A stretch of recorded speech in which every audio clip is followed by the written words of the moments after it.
ശരത്ത് തന്നെ പല ഇൻ്റർവ്യൂവിലും പറഞ്ഞിട്ടുണ്ട്, ഒരുപാട് തിരസ്കാരങ്ങൾ ഉണ്ടായിട്ടുണ്ട്, അതിൽ നിന്നും വളർന്നു വന്നിട്ടുണ്ട്, ഒരുപാട് ആൾക്കാർ വിമർശിച്ചിട്ടുണ്ട്, ഒരുപാട് കുത്തുവാക്കുകൾ കേട്ടിട്ടുണ്ട്, ഒരുപാട് പേര് അധിക്ഷേപിച്ചിട്ടുണ്ട് എന്നെല്ലാം.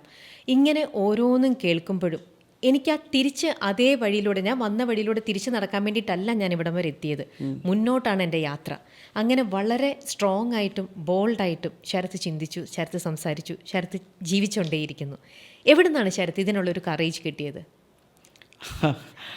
അത് ആക്ച്വലി ഇതൊക്കെ തന്നെയാണ്. അതായത് എനിക്ക് നമുക്ക് കിട്ടിയിട്ടുള്ള വിമർശനങ്ങളും അല്ലെങ്കിൽ നേരത്തെ പറഞ്ഞിട്ടുള്ള ഓരോ അവസ്ഥയിലൂടെ തന്നെ ജീവിതത്തിലേക്ക് കിട്ടുന്നൊരു ധൈര്യം ഉണ്ടാകുമല്ലോ, അത് തന്നെ ആയിരിക്കാം നമുക്കങ്ങനൊരു. പിന്നെന്ന് വെച്ച് കഴിഞ്ഞാൽ നമ്മൾ ഈ വിമർശനങ്ങൾ കിട്ടുമ്പോഴും അല്ലെങ്കിൽ നമ്മൾ പറയുന്ന കാര്യങ്ങളെ ഉൾക്കൊള്ളാതെ വരികയും നമ്മൾ പുറത്തള്ളക്കപ്പെടുകയും ചെയ്യുമ്പോൾ ഒറ്റയ്ക്കാണെന്നുള്ളൊരു ചിന്തയുണ്ടല്ലോ, നമുക്ക് ആരും ഇല്ല, ഒറ്റയ്ക്കാണ്. അപ്പോൾ അതുകൊണ്ട് നമുക്ക് നിന്നല്ലേ പറ്റുള്ളൂ. നമ്മളെ ഇൻഡസ്ട്രിയിലോ അല്ലെങ്കിൽ നമ്മൾ നിൽക്കുന്ന ഏത് മേഖലയിലായാലും നമുക്ക് വളരെ സ്ട്രോങ് ആയിട്ട് നിന്നാലേ പറ്റുള്ളൂ. നമ്മളെ സപ്പോർട്ട് ചെയ്യാൻ ആരില്ലാത്ത സ്ഥിതിക്ക്, നമുക്ക് തോറ്റു കൊടുക്കാൻ മനസ്സില്ലാത്ത സ്ഥിതിക്ക് അങ്ങനെ നിന്നേ പറ്റുള്ളൂ. അപ്പോൾ അങ്ങനെ കിട്ടുന്നൊരു ധൈര്യമായിരിക്കാം. പക്ഷെ ഒരിക്കലും തുടക്കത്തിൽ പോലും പതറിയിട്ടോ ഒന്നുമില്ലേ? ആദ്യം തന്നെ ഇങ്ങനെ ഒരു ധൈര്യം കിട്ടിയോ? ഞാൻ സിനിമയിൽ വരുന്നതിന് മുൻപേ ഉള്ളൊരു ജീവിതത്തിനെക്കുറിച്ച് ഒരുപക്ഷെ അറിയാൻ സാധിച്ചു കഴിഞ്ഞാൽ നിങ്ങൾക്ക് മനസ്സിലാവും എനിക്ക് എവിടെ നിന്നാണ് ഇത്രയും ഒരു കോൺഫിഡൻറ്റ് ലെവൽ കിട്ടിയത് അല്ലെങ്കിൽ ഒരു ധൈര്യം കിട്ടിയത് എന്നുള്ളത് മനസ്സിലാക്കാൻ പറ്റും. എല്ലാവർക്കും കഴിഞ്ഞ 8 കൊല്ലത്തിനിടയിലുള്ള ശരത്തപ്പാനിയെ മാത്രമേ അറിയാവുള്ളൂ. അല്ലെങ്കിൽ ഞാൻ മുമ്പൊക്കെ പല ഇൻ്റർവ്യൂവിലും പറഞ്ഞിട്ടുണ്ട്, പക്ഷെ എന്നാൽ കൂടി വളരെ ക്ലിയർ ആയിട്ടുള്ളൊരു ലൈഫ് സ്റ്റൈൽ ഞാൻ പറഞ്ഞതല്ലേ അറിയാവുള്ളൂ. എൻ്റെ ജീവിതത്തിലെ അനുഭവങ്ങൾ എനിക്ക് മാത്രമേ ഉള്ളതല്ലേ. അപ്പോൾ ആ അനുഭവങ്ങളിൽ നിന്നൊക്കെ ആയിരിക്കാം നമുക്ക് അങ്ങനെ ഒരു ധൈര്യം കിട്ടിയത്. അപ്പോൾ ഇന്നിപ്പോൾ തിരിഞ്ഞു നോക്കിയാൽ അന്ന് കിട്ടിയ അനുഭവങ്ങളെല്ലാം നല്ലതിനായിരുന്നു, എന്നെ നല്ല രീതിയിലേക്ക് മാറ്റപ്പെടുത്തി എന്നാണോ ശരത്ത് ഇപ്പോൾ ചിന്തിക്കുന്നുണ്ടാവുക? 100%. എനിക്ക് അന്ന് കിട്ടിയ ഓരോ വിമർശനങ്ങളാണെങ്കിലും നമ്മുടെ ജീവിതത്തിൽ അനുഭവിച്ച ഓരോ വേദനകളൊക്കെ ഇന്ന് നമുക്കത് വലിയ രീതിക്കൊരു പ്രചോദനം തന്നെയാണ്. അല്ലെങ്കിൽ നമുക്ക് വലിയ രീതിക്ക് നമ്മുടെ ജീവിതത്തെ, അത് ഞാൻ ഉദ്ദേശിക്കുന്നത് ഒരു ലിമിറ്റഡ് കാര്യത്തിന് മാത്രമല്ല, എന്ത് കാര്യത്തിനും, നമ്മൾ ജോലി ചെയ്യുന്ന പ്രൊഫഷനിൽ മാത്രമല്ല, നമ്മുടെ ജീവിതത്തിലെ മറ്റെന്ത് കാര്യത്തിനെയും നമുക്ക് ഒരു നേരിടാനുള്ള ധൈര്യം കിട്ടിയത് ഉറപ്പായിട്ടും നമ്മൾ വന്ന വഴികളിലൂടെ തന്നെയാണ്. ഇതെല്ലാം അപ്പോൾ ഒറ്റയ്ക്ക് തന്നെയാണോ? ഒറ്റയ്ക്ക്. വേറെ ആരാളെ? ഒറ്റയ്ക്ക്. പലപ്പോഴും എനിക്ക് എൻ്റെ ജീവിതത്തിൽ ഇപ്പോൾ എനിക്ക് പരാജയങ്ങളൊക്കെ സംഭവിക്കുമ്പോൾ ഞാൻ ആലോചിക്കാറുണ്ട് ഇതെല്ലാം. ഞാനിങ്ങനെ പരാജയപ്പെട്ടിട്ടിരുന്ന് കരഞ്ഞുകൊണ്ടിരിക്കേണ്ട ഒരു മനുഷ്യനല്ല. അല്ലെങ്കിൽ ഞാനൊന്ന് തോറ്റുപോയെന്നും പറഞ്ഞിട്ട് 10 പേരെന്നെ കുറ്റം പറയുകയും കളിയാക്കുകയും ചെയ്യുമ്പോൾ എനിക്ക് അവരോട് ചിരി തോന്നും.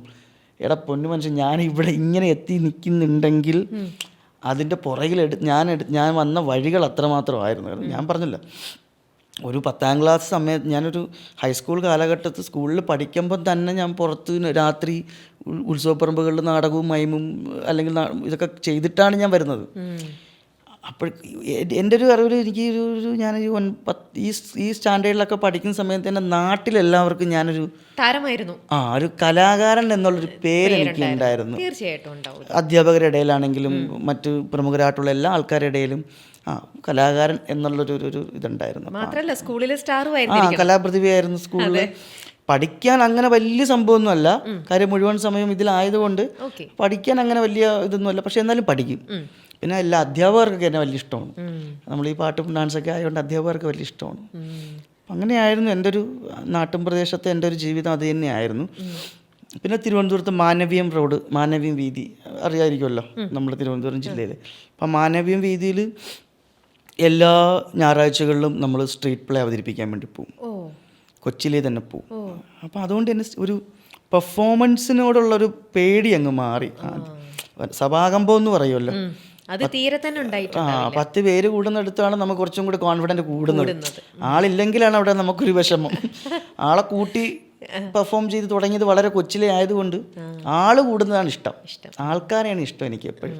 അപ്പോൾ ഇത് ടീച്ചർ പറഞ്ഞു കഴിഞ്ഞപ്പോഴും വീട്ടിൽ ഇത് അത്രത്തോളം സപ്പോർട്ടിങ് വീട്ടിൽ എങ്ങനെയെന്ന് വെച്ചാൽ ഞാൻ എൻ്റെ, കാരണം അച്ഛനും അമ്മയും പ്രതീക്ഷിച്ചിട്ടില്ലല്ലോ മോൻ ഇങ്ങനെ ഒരു അഭിനയത്തിലേക്കൊക്കെ വരും. ഇതെന്താണെന്ന് വെച്ചാൽ എൻ്റെ അമ്മയുടെ അമ്മാമ്മയ്ക്കായിരുന്നു എന്നെ ഏറ്റവും കൂടുതൽ അഭിനയം എന്നല്ല, എന്നെ സപ്പോർട്ട് ചെയ്യുന്നത്. അപ്പോൾ എന്നെ കൊച്ചിലെ ഒരു പരിപാടിക്ക് കൊണ്ടുപോകുന്നതും അല്ലെങ്കിൽ എന്നെ ഓരോ മത്സരത്തിന് കൊണ്ടുപോകുന്നതും ഒക്കെ അമ്മാമ്മയായിരുന്നു. അച്ഛനും അമ്മയെന്നൊക്കെ അച്ഛൻ എന്നൊക്കെ പറഞ്ഞാൽ അന്നന്ന് ജോലി ചെയ്ത് ജീവിക്കുന്ന ആൾക്കാരാണല്ലോ. അപ്പോൾ അവർക്ക് ഇതിനെക്കുറിച്ചൊന്നും വലിയ ധാരണകളൊന്നും അന്നേ ഇല്ല. ഇഷ്ടമാണ് ഓ എല്ലാ പേരൻസിനും അവരെ കുട്ടികൾ സ്റ്റേജിൽ ഡാൻസ് കളിക്കുന്നതും കാണാൻ ഒക്കെ വളരെ ഇഷ്ടമാണ്. പക്ഷെ അത് ഒരു പകുതി കഴിയുമ്പോൾ, എൻ്റെ നാട്ടിലൊക്കെ എന്ന് വെച്ചാൽ അതൊരു പകുതി കഴിഞ്ഞപ്പോൾ, എൻ്റെ ഒരു +2 കാലഘട്ടമൊക്കെ കഴിഞ്ഞപ്പോൾ തന്നെ ഇത് മാത്രമായിട്ട് ഇവൻ പോകും എന്നുള്ളൊരു ധാരണ ഇവർക്ക് വന്നു ആ സമയം തൊട്ടേ. അപ്പം എനിക്ക് തടസ്സങ്ങളുണ്ടായിരുന്നു. അത് അവരെ ഒരിക്കലും കുറ്റം പറയാൻ പറ്റില്ല. കാര്യം എന്നെ ഡിപ്പെൻഡ് നെക്സ്റ്റ് ഞാനാണ് അവരെ നോക്കേണ്ടത്. പെങ്ങൾ വളർന്നു വരുന്നു, പിന്നെ അച്ഛനുണ്ട്, അമ്മ, മുത്തശ്ശൻ മുത്തശ്ശിയൊക്കെ വയസ്സായി. അപ്പം എല്ലാ കാര്യങ്ങളും നോക്കേണ്ടത് ഞാനാണ്. നല്ലൊരു വീട് വെച്ചിട്ടില്ല, അറിയാമല്ലോ, നോർമൽ ലൈഫല്ലേ നമ്മളെ ജീവിതം എന്നൊക്കെ പറഞ്ഞു. അപ്പോൾ അതുകൊണ്ട് എല്ലാവരും ആഗ്രഹം പോലെ പഠിച്ചൊരു ജോലിയൊക്കെ വാങ്ങണം എന്നുള്ളത് തന്നെയായിരുന്നു. പക്ഷെ ഞാൻ 10ാം ക്ലാസ്സിൽ ഞാൻ സ്കൂളിൽ പഠിക്കുന്ന തൊട്ടേ ജോലിക്ക് പോവും. ജോലിക്ക് പോവും. ജോലിക്ക് പോവും. അതായത് ജോലിക്ക് എന്ന് വെച്ച് കഴിഞ്ഞാൽ പാർട്ട് ടൈം ജോലി എന്ന് വെച്ചാൽ എൻ്റെ ഒരു വെക്കേഷൻ ആവൂലേ, 9ാം ക്ലാസ്സിലെ വെക്കേഷൻ, 10ാം ക്ലാസ്സിലെ വെക്കേഷനൊക്കെ ആകുമ്പോൾ നമുക്ക് നമ്മുടെ ഫ്രണ്ട്സ് എല്ലാം കൂടി ചേർന്ന് എന്തെങ്കിലുമൊക്കെ ജോലിക്ക് പോകും. എന്ത് ജോലിക്കാ? പെയിന്റിങ്ങിന്റെ ജോലിക്ക് പോകാൻ പറ്റും. പിന്നെ ആ പ്രായത്തിൽ എടുക്കാൻ പറ്റുന്ന കുറേ ജോലികളുണ്ട്, സാധാരണ ജോലികളില്ലേ, അതൊക്കെ നമുക്ക് ചെയ്യാൻ പറ്റുമല്ലോ.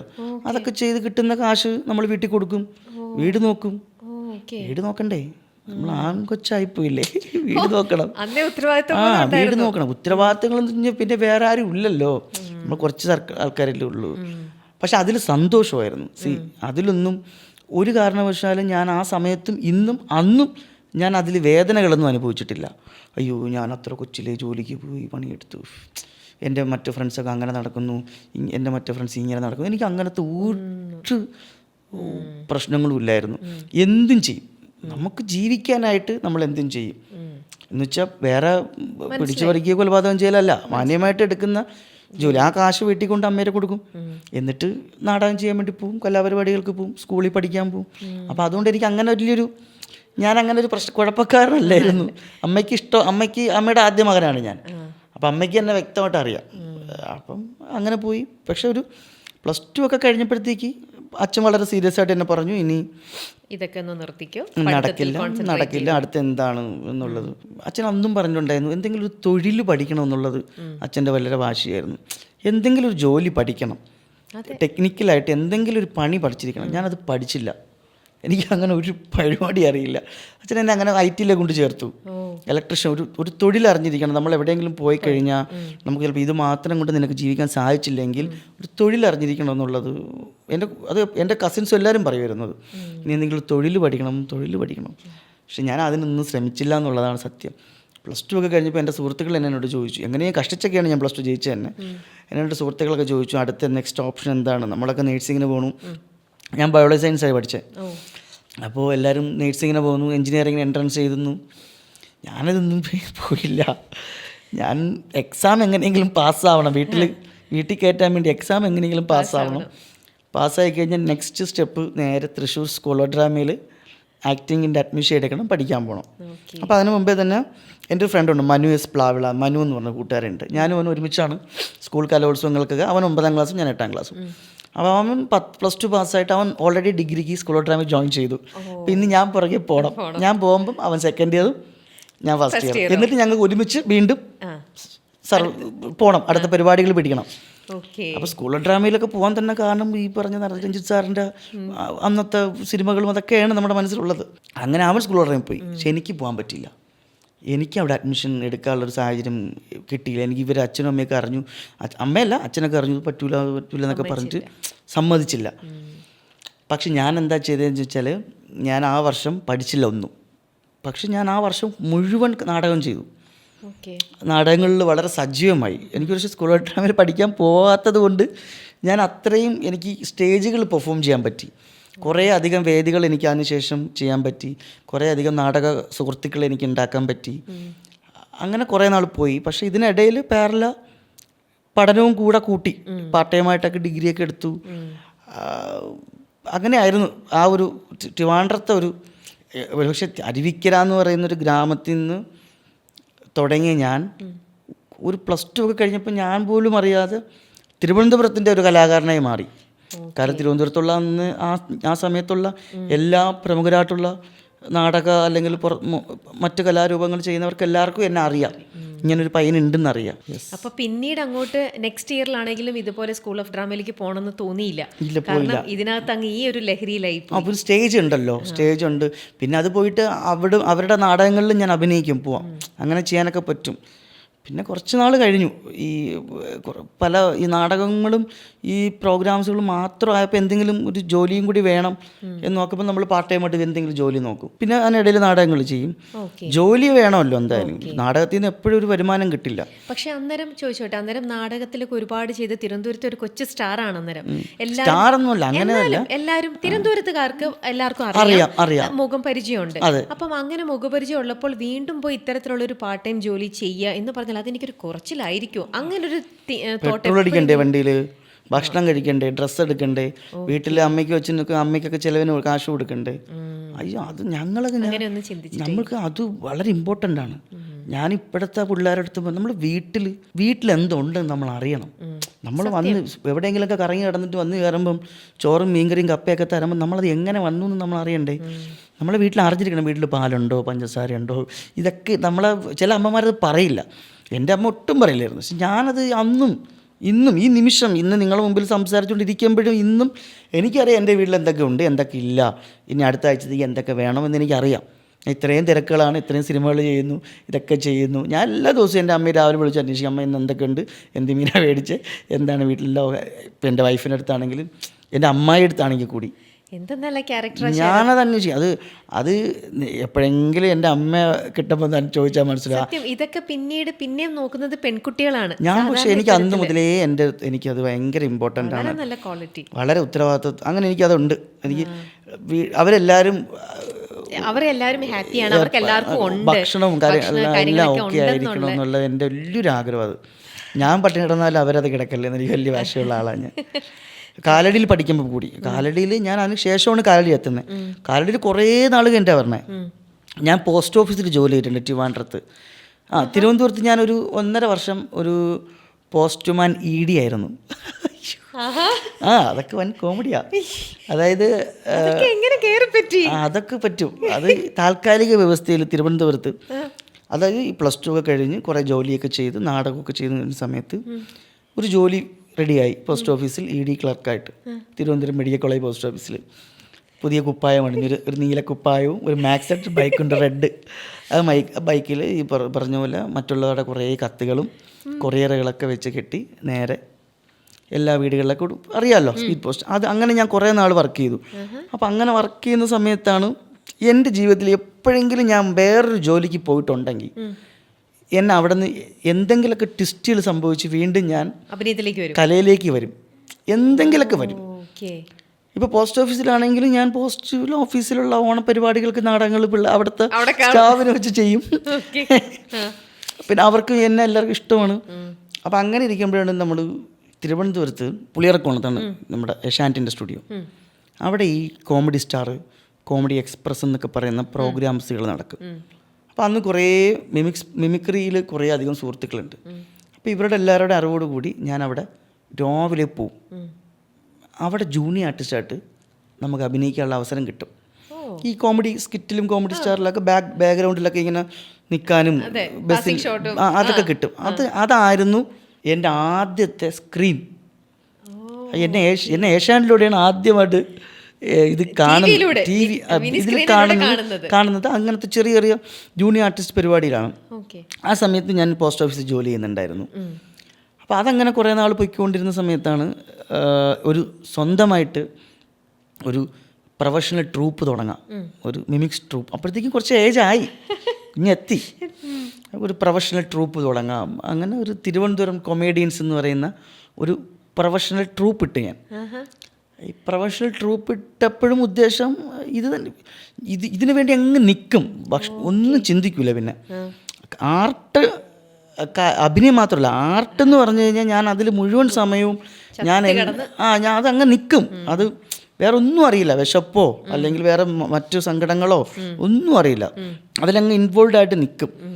അപ്പോൾ അങ്ങനെ നിൽക്കുന്ന സമയത്താണ് ഈ ട്രൂപ്പ് തുടങ്ങിയത്. അപ്പോൾ ട്രൂപ്പ് തുടങ്ങി, ട്രൂപ്പിൽ 15 പേരുണ്ട്. ഓക്കെ 15 പേരടങ്ങുന്ന ട്രൂപ്പിൻ്റെ മറ്റേ ടീം മാനേജറാണ് ഞാൻ. കാര്യസ്ഥൻ. കാര്യസ്ഥ. അങ്ങനെ പ്രോഗ്രാംസ് ഒക്കെ ചെയ്തു. അതൊരു 3-4 സ്റ്റേജുകളിലൊക്കെ അങ്ങനെ ചെയ്തു. മിമിക്സാ ചെയ്യണ ഫുള്ള്? സ്കിറ്റ് ഓ, സ്കിറ്റ് ചെയ്യും, റെക്കോർഡിക് ഡ്രാമ, അതിൻ്റെ ഇടയ്ക്ക് ഡാൻസ്, കരോക്കെ, ഗാനമേള, എല്ലാ പരിപാടിയും ഉണ്ട്. അങ്ങനെ നാട്ടിൽ ഈ പരിപാടി അവതരിപ്പിച്ചു. അത് ഫ്ലോപ്പായിപ്പോയി പ്രോഗ്രാമിൻ്റെ പ്രശ്നങ്ങൾ കൊണ്ടാണോ, എൻ്റെ പ്രശ്നം കൊണ്ടാണോ, നാട്ടുകാരുടെ പ്രശ്നം കൊണ്ടാണോ എന്ന് എനിക്കറിയില്ല. ഫ്ലോപ്പായി, ഭയങ്കരമായിട്ട് ഫ്ലോപ്പായി എന്നതിനപ്പുറം എൻ്റെ ജീവിതത്തിൽ എനിക്ക് കൂവൽ കിട്ടിയത് അവിടെ വെച്ചാണ് ആദ്യമായിട്ട്. അയ്യോ, അത് ഭയങ്കര മറക്കാൻ പറ്റാത്തൊരു സങ്കടമാണ്. അത് മിക്ക ഇൻ്റർവ്യൂകളിലും ഞാനത് പറഞ്ഞിട്ടുണ്ടാവണം, പക്ഷെ അത് എത്രത്തോളം ആൾക്കാർ ശ്രദ്ധിച്ചെന്നറിയില്ല. ഒരിക്കലും ഞാൻ എൻ്റെ ആ നാടാണ് എന്നെ വളർത്തിയെടുത്തത്. അപ്പോൾ ആ നാട്ടിലൊരു പ്രോഗ്രാം ഞാൻ ആദ്യമായിട്ട് എൻ്റെ ഒരു ട്രൂപ്പിൽ, കാര്യം എൻ്റെ അരങ്ങേറ്റം എൻ്റെ കൊച്ചിലെ ഞാൻ അവിടെയാണ്, ആ നാട്ടുകാരുടെ ഇടയിലാണ് ആദ്യം പെർഫോം ചെയ്ത് തുടങ്ങി. അവിടെ നിന്നായിരുന്നു എൻ്റെ മുഴുവൻ സപ്പോർട്ടും. അപ്പോൾ ഞാൻ കുറച്ച് മെച്ചുവരൊക്കെ ആയൊരു ട്രൂപ്പും കൊണ്ട് വരുമ്പോൾ ഞാൻ വളരെയധികം ശ്രദ്ധിക്കണമായിരുന്നു. ശരിയല്ലേ? അപ്പം എൻ്റേതല്ലാത്ത കാരണങ്ങൾ കൊണ്ട് അത് എവിടെയോ കുറച്ച് പാളി അത് ഭയങ്കരമായിട്ടുള്ള കൂവലുകളിലേക്ക് ചെന്ന് അവസാനിച്ചു. ആ കൂവലുകൾ ഒരു പക്ഷേ എന്നുള്ള സ്നേഹം കൊണ്ടായിരിക്കാം. എന്തിനായാലും അന്ന് ആ രാത്രി എനിക്ക് ഉറങ്ങാൻ പറ്റിയില്ല എന്നുള്ളതാണ്. അതൊരു വല്ലാത്തൊരു ഷോക്കിംഗ് തന്നെയാണ്. അതെന്ന് വെച്ചാൽ എൻ്റെ വീടിനടുത്തുള്ള ഒരു ദേവീക്ഷേത്രമുണ്ട്. ആ ദേവീക്ഷേത്രത്തിലെ സ്റ്റേജിലാണ്. അവിടുത്തെ ഉത്സവത്തിനായിരുന്നു. അപ്പോൾ പുറത്തുനിന്ന് ആൾക്കാർ വരും, പുറത്തുനിന്നൊക്കെ പരിപാടി കാണാനായിട്ട്. അപ്പുറത്തുനിന്ന് ഇപ്പുറത്തുനിന്നൊക്കെ ഗ്രാമത്തിൽ നിന്നൊക്കെ ആൾക്കാർ വരും. അപ്പോൾ എവിടെ നിന്നാണെന്ന് അറിഞ്ഞുകൂടാ, അങ്ങനെ ഒരു സംഭവം ഉണ്ടായി. പക്ഷെ അപ്പോഴും ആ നാട്ടിലുള്ള പ്രമുഖരായിട്ടുള്ള ആൾക്കാരൊക്കെ വളരെ സപ്പോർട്ടൊക്കെ തന്നെയായിരുന്നു. എന്നാലും അതൊരു കൂവലിൽ ചെന്ന് അവസാനിക്കാൻ പാടില്ലായിരുന്നു എന്നെനിക്കൊരു വാശിയുണ്ടായിരുന്നു. അവരുടെ സന്തോഷത്തിന് വേണ്ടി കൂവിയതായിരിക്കാം, പക്ഷെ എന്നാലും അതൊരു കൂവലല്ലായിരുന്നു അവസാനിക്കേണ്ടത് എന്നെനിക്ക് തോന്നി. നമ്മുടെ നാട്ടിൽ നമ്മൾ വളരെ പ്രതീക്ഷയോടെ ആദ്യമായിട്ട് ചെയ്യുന്നതിൽ നിന്നും നമ്മുടെ ആൾക്കാരുടെ ഇടയിൽ നിന്ന് ഒരു കയ്യടിയാണ് നമ്മൾ പ്രതീക്ഷിക്കുന്നത്. അത് ശരിക്കും മെന്റലി തന്നെ ശരത്തിന് ഒരുപാട് എന്നെ മൊത്തത്തിൽ തളർത്തി എന്ന് മാത്രമല്ല, അന്ന് എനിക്ക് സ്വന്തമായിട്ട് ലൈറ്റ്സ് ഉണ്ടായിരുന്നു, സ്വന്തമായിട്ട് കർട്ടൻ ഉണ്ട്, സ്വന്തമായിട്ട് ഒരു സ്റ്റേജ് മാത്രം കിട്ടിയാൽ മതി എനിക്ക്. ലൈറ്റ്, കർട്ടൻ എല്ലാം എൻ്റെ സ്വന്തമായിരുന്നു. ഞാൻ എല്ലാം സ്വന്തമായിട്ട് വാങ്ങി. കാരണം അതിൻ്റെ ഒരു പോസ്റ്റർ അടിക്കാനായിട്ട് എൻ്റെ കയ്യിൽ കാശില്ല. വലിയൊരു അറിയാം, ട്രൂപ്പിൻ്റെ ഒക്കെ ഒരു ഷോക്ക് കാർഡ് പോലത്തെ ഒരു പോസ്റ്റർ ഉണ്ട്, നമ്മൾ കടകളിലൊക്കെ ഒട്ടിക്കണം. ഈ പോസ്റ്റർ അടിക്കാൻ കാശില്ലാത്തത് കൊണ്ട് ഞാൻ ഈ കത്ത് കൊടുക്കാൻ പോകുന്നത് പട്ടം ആ ഏരിയയിലാണ്, മെഡിക്കൽ കോളേജ് പട്ടം. അവിടെ ഒരു സെൻറ്റ് മേരീസ് സ്കൂളുണ്ട്, പട്ടം സെൻറ്റ് മേരീസ് സ്കൂൾ, LICയുടെ ഓപ്പോസിറ്റുള്ള സ്കൂളിനോട് ചേർന്ന് ഒരു പള്ളിയുടെ വക ഒരു പ്രസ്സുണ്ട്. അപ്പം ഞാൻ ഈ പള്ളിയിൽ അച്ഛന് സ്ഥിരം കത്ത് കൊടുക്കാൻ പോകാറുണ്ട്, പോസ്റ്റ് കൊടുക്കാൻ. അപ്പം ഞാൻ എങ്ങനെയോ അറിഞ്ഞു ഇവിടെ ഒരു പ്രസ് ഉണ്ടെന്ന്. അപ്പം ഞാൻ അവരോട് ചോദിച്ചു, ഇങ്ങനെയാണ് ഇങ്ങനെ ഒരു ട്രൂപ്പുണ്ട്, അപ്പോൾ അതുകൊണ്ട് എനിക്കൊരു പോസ്റ്റർ അടിച്ച് തരാൻ പറ്റുമോ, എൻ്റെ കാശില്ല എന്ന് പറഞ്ഞപ്പം അവിടുത്തെ പള്ളിയിലച്ഛനാണ് എനിക്ക് 500 പോസ്റ്റർ അടിച്ചു തന്നെ. നീ ഫ്രീ ആയിട്ട് അടിച്ചോ എന്നും പറഞ്ഞിട്ട് 500 പോസ്റ്റർ ഫ്രീ ആയിട്ട് അടിച്ചു തന്നു എനിക്ക്. ആ പോസ്റ്ററൊക്കെ ഞാനിങ്ങനെ പബ്ലിസിറ്റി ചെയ്തിട്ടാണ് പ്രോഗ്രാംസൊക്കെ പിടിച്ചുകൊണ്ടിരുന്നത്. പിന്നെ എൻ്റെ കൂടെ പ്രോഗ്രാം ചെയ്യാൻ വന്ന ആൾക്കാരും എന്നെപ്പോലെ തന്നെ, അല്ലെങ്കിൽ എന്നെക്കാട്ടി കുറേ എക്സ്പീരിയൻസ് ഉള്ള ആൾക്കാർ തന്നെയാണ്. അപ്പോൾ അവരുടെ ഇടയിൽ ഞാനാണ് പ്രായം കുറഞ്ഞ ഈ ടീം ലീഡർ. അപ്പം അതങ്ങനെ സംഭവിച്ചു. പക്ഷേ അത് പക്ഷേ എൻ്റെ വീട്ടുകാർക്കും എൻ്റെ അച്ഛനും എൻ്റെ അമ്മയ്ക്കും മറ്റുള്ളവർക്കൊക്കെ അന്നത്തെ ആ പ്രോഗ്രാം മോശമായത് ഒരു നാണക്കേടും അവർക്കൊരു അഭിമാന പ്രശ്നവും മനസ്സിലാക്കാവുന്നതേ ഉള്ളൂ. കാരണം അതുവരെ എല്ലാവരും തിരിച്ചറിഞ്ഞിരുന്നൊരു മുഖമാണ്. വളരെ പ്രതീക്ഷയോടെയാണ് എല്ലാവരും വിളിച്ചിരുന്നത്, വാ വാ വാ ശരത്തിന്റെ പ്രോഗ്രാം ഉണ്ട്, എവിടെ നിന്നൊക്കെ ആൾക്കാർ വന്നു കാണും. അതെ. പക്ഷെ അതങ്ങനെ സംഭവിച്ചത് പിറ്റേ ദിവസം രാവിലെ തന്നെ, അല്ല അന്ന് രാത്രി തന്നെ തീരുമാനം എടുത്തു, ഇനി ഒരു പരിപാടി ചെയ്യുന്നില്ല, ഇനി കലാപരമായ കാര്യങ്ങൾക്കൊന്നും മുമ്പിൽ നിൽക്കുന്നില്ല, ഞാനൊരു എന്തെങ്കിലും ജോലിക്കൊക്കെ പോവാം, ഇത് നടക്കൂല എന്നുള്ള തീരുമാനത്തിലേക്ക് രാത്രി പക്ഷെ അവിടെ നിന്ന് വീണ്ടും നമ്മളെ ഇതിലേക്ക് തന്നെ വിടൂലല്ലോ നമ്മളെ.